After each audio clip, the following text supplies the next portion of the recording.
This is a show about facing fear, unlocking courage, and taking action. Courage isn't necessarily a daunting thing. It's going to give you more purpose. It's going to give you more drive. It feels like making a courageous decision is going to get you closer to who you aspire to be. It's knowledge plus faith plus action equals courage. I mean, I don't think I'll ever buy another quote-unquote square sponge again. You know they're doing something right when I hope that it's in my Christmas stocking. Some of the best businesses are born out of, hey, this is boring. Let me make it not boring.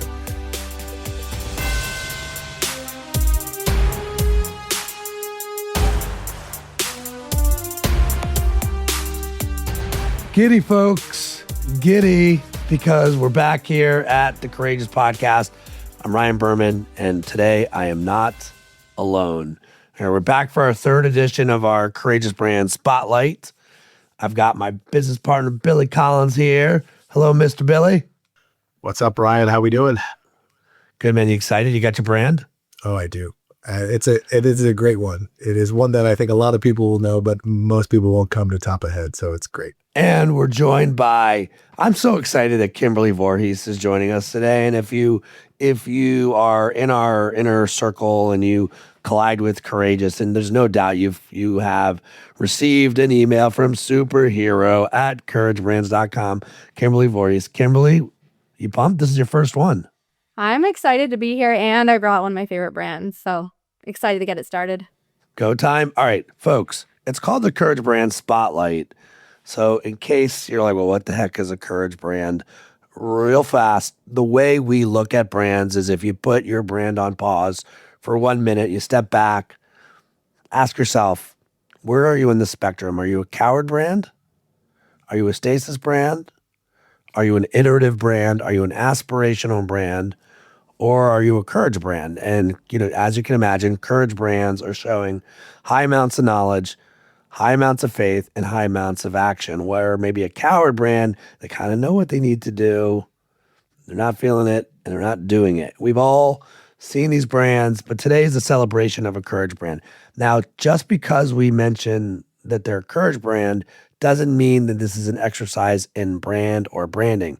It's a courageous business. They are zagging when everyone else is zigging. They are seeing an opportunity.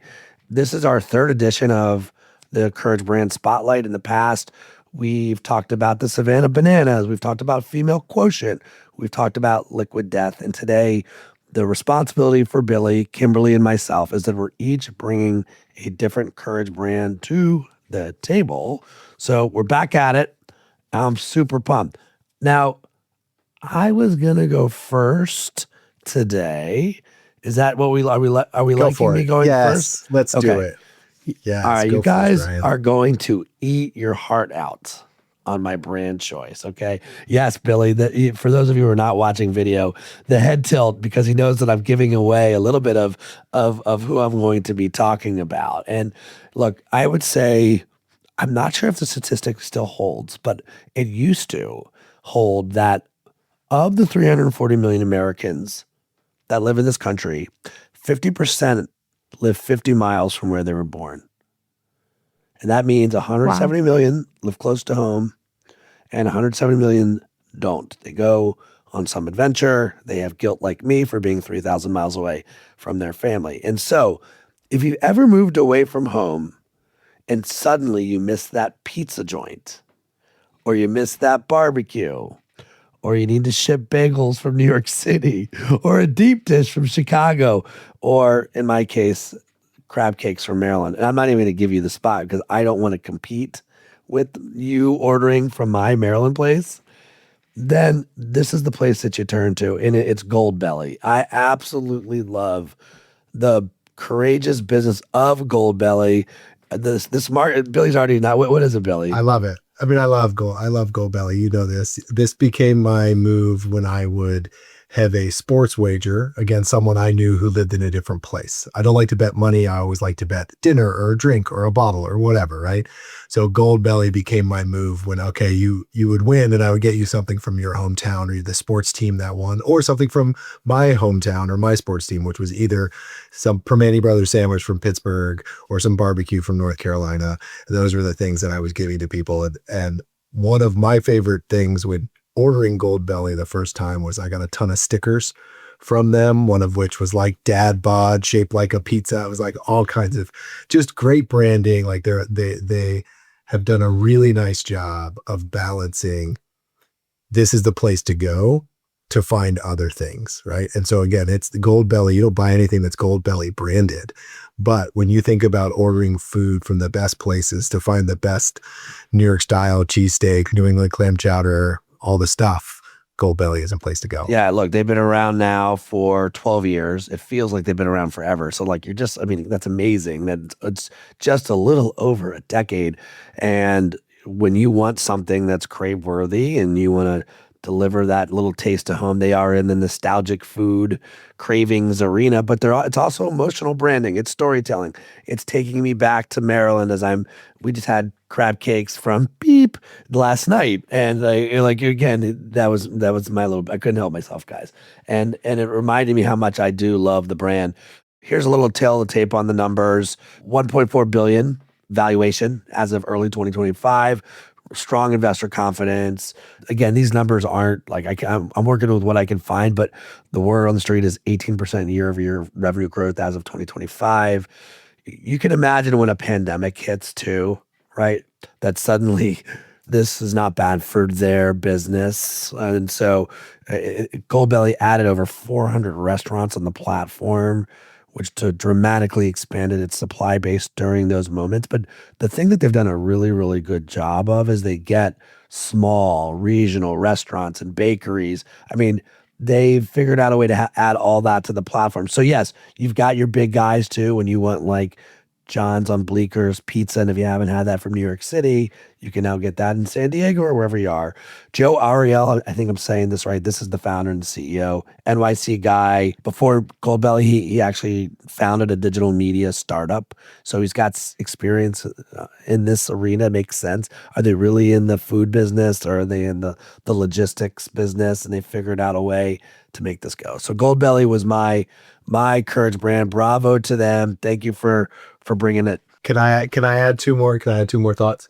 One thing that I love about them is the fact that they do showcase usually local, small, non-national brands, but they let them tell their story and they let them showcase how it shows up and showcase even in the how-tos. I've had a couple different orders and they're different depending on what the brand is, but clearly guided by Goldbelly to make sure that I can recreate the Philly cheesesteak. I can recreate, whatever the product is, especially if it's a couple steps. And so I think that's a pretty unique thing. And the other piece is, because I've ordered plenty of times, I'm on their email distribution list. And I think email is a lost art. They do a great job of showcasing pertinent, holiday time. Here's the cake. For Thanksgiving, they had I'm going to butcher I forget the name, but it was basically a cake and pie all put together combination thing, like the turducken, but for like dessert. And it was this like 8-layer piece that they've found these little gems around the country and they're using their platform to spread those brands, which is pretty cool. I'm a little embarrassed to say that I've never used Goldbelly, but it is not surprising with how much the two of you love your food that this is something that is part of your life. I love it. I'm going to have to try it out, but I will need recommendations from you of what to get. I love a food gift, and you nailed it, Billy. It's not just the place we actually turn to on bets when your teams play my teams or my teams play your teams. But from a marketing standpoint, first of all, Goldbelly also is a Y Combinator accelerator. That's kind of how it got rolling. And then from a marketing standpoint, search and SEO, they've crushed that space. Word of mouth has been solid. The press during the pandemic was big. And then they have just in the holiday gift marketing, with even mentioned it, those theme drops, those gift-worthy food packages has really been their business. I mean, it makes sense. Like one of the things I loved about Sock Problems, which was one of my sock company. If you want to sock a problem in the world, what's the problem would you sock? We also try to look at the calendar. There are already moments on the calendar when we care about different things. It seems very similar to Goldbelly on when you care about certain foods. July 4th, America food, right? Right. Holiday time, holiday food, birthday times and whatnot. So also, when you think of their competitors, can you name one? I can't think of another place where you could say, I want to go here to get that special thing, expect trying to go to that place. And usually that place either isn't going to deliver it or they're going to go through Goldbelly. So I did look up the other holiday theme. It's called a pie cakein, which is pecan pie, pumpkin pie, spice cake, apple pie filling, all in one big slice. So a unique offering from them. Kimbo, if you want to get me a gift this year, I mean, we are open to Goldbelly all the way. Noted. It does sound like we need to gift to Kimberly I like that idea some of better. our favorites, Ryan. I think that's more of what I'm learning from this conversation. All right, that was a selfish ask, I'll admit. All right, Kimbo, you're up. I love it. All right. So this brand is something that we talk about frequently in this family. In fact, my daughter this morning, I asked her what she felt like when I talked about this brand, and she said joy, which I thought was really cool. And then my other daughter added this brand to her Christmas bucket list. And I asked her, what do you mean by that? She goes, you just have to go to this place at Christmas time.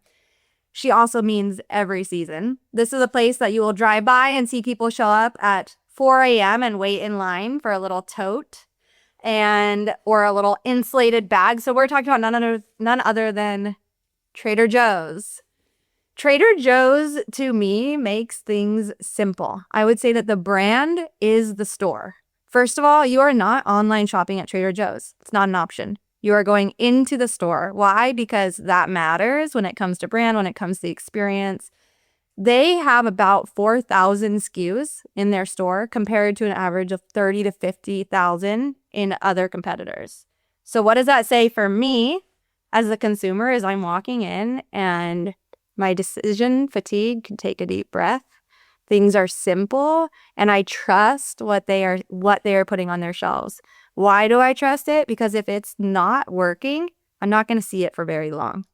They keep things so simple. And in my life, I'm making decisions as a mom, busy mom, employee, all the things. From the time I wake up to the time I go to sleep, I'm making decisions. So looking in a traditional grocery store or grocery supermarket at 60 different options of peanut butter is so overwhelming to me. I go to Trader Joe's, I see 3 options. I trust that all of them are going to be good because everything I have there is good. They listen to their consumers and they make the experience something that's truly incredible. And I will also say they really prioritize how people feel. So you have the handwritten signs. You've got the story from the Fearless Flyer, which is a newspaper type, a physical newspaper that you can walk in and learn stories about the products, about the stores. They have their employees just so well trained to make the experience a friendly one. And I would say it's also a legacy brand because they have opportunities for the kids to join in on the shopping experience. So if you're not used to Trader Joe's, oftentimes at different Trader Joe's, kids can go look for a stuffed animal monkey that's hidden up somewhere high on the shelves. A lot of people don't know this. It's not advertised. It's just something you learn by being part of the experience. If they find it, they get to go and get a lollipop. Now, is a lollipop the most basic lollipop in the world? Yes. Does it matter?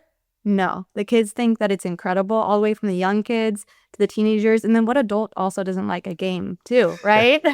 So I did not know this. I cannot wait to the next time I go to Trader Joe's to go find the monkey. That is it's great. epic. I'll also say, I think the last thing I'll say on this, and I could talk literally for hours. Trader Joe's has their own podcast, so you can listen to all the inside scoop there. But they do not have any sort of like coupon codes. You're not looking at discounted pricing. You're not at the register having to type in your phone number. Why? Because you just trust that Trader Joe's knows what they're doing. They're pricing fairly. You're never surprised at how much you're paying for something. And I'm not trying to figure out all these different apps to get a coupon. So I just think that Trader Joe's has made my shopping experience absolutely lovely. Could I choose other stores that maybe make more sense for our large family? I absolutely could. But the nostalgia of going in there season after season, anticipating the products that are changing throughout the seasons. People have holidays, parties based around Trader Joe's. It's like bring your favorite Trader Joe's snack. It says something. You have people lining up at 4 a.m. for a tote. Incredible It's awesome. experience. Well, I just like that I like that we've got two of our brands are based around food, which instantly makes me think about December, right? Is this like Bradley Cooper in the Uber Eats commercials? Yes, correct. Where he's like, the NFL is just trying to sell you food. That's all they're trying to do, right? And by the way, Uber Eats is one of the potential competitors for Goldbelly. Fast fact. Yes. Do you know fair. what year Trader Joe's opened? I listened to a podcast about Trader Joe's. I'm going to say late 60s. Late 60s. You're 68. good, man.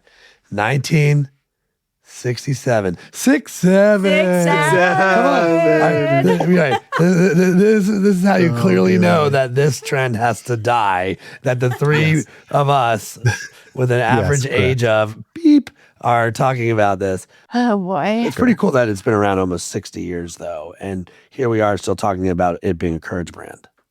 If you have the interest, again, one of my favorite podcasts is The Acquired. Their most recent episode was on Trader Joe's. Oh, wow. stop. 3 hours. If you think you want to spend 3 hours talking about it, they do. And it's excellent. Highly recommend. Because what I learned in that whole situation was that it started off as a hard liquor sales convenience store. That's thus the tiki theme and etc. Then it started to build things around it that you could have when you were hosting a party. Then it went into the whole wine. Pronto Market. Pronto Market is what it was originally called, as a convenience store. Correct. And then it rebranded when it was going broke because it was kicked off from its mothership in Texas, right? And this guy, Joe, went and was in the Caribbean thinking, what am I going to do with my life? And was like, I'm going to turn Trader Joe's into a tiki bar themed sort of place. And the other part, Kimberly, you mentioned how, and we talk about this often, how it makes you feel. Well, the employees, and again, I think this is still the case, are paid much higher rates than other, food, grocery store, mass retailer stores, and they don't have a job. They're all on the floor. And so they can do anything from stocking to checking you out to bagging to anything that's needed at the store. And it creates less of a hierarchy. And all of a sudden it feels like it's their store, right? And they're encouraged to have fun, be themselves, etc. And so another example of that, you can feel that as a shopper, even if you didn't know that was the case. I don't know the stats on the employee retention, but I can say if you frequent a Trader Joe's, you will know the staff members. They are there for a long period of time. And so that becomes part of the local neighborhood market feeling that you get when you walk through the doors. So my other fun thing to do is, what are your 3 favorite things from Trader Joe's? Okay. I love there's like these Scandinavian swimmers, which is what they're called. And they're these gummy candies. Super good. I love Swedish fish, but Scandinavian swimmers. Sure, okay, I something like that. I like it. Oh gosh, I like it. This is hard because there's only 3.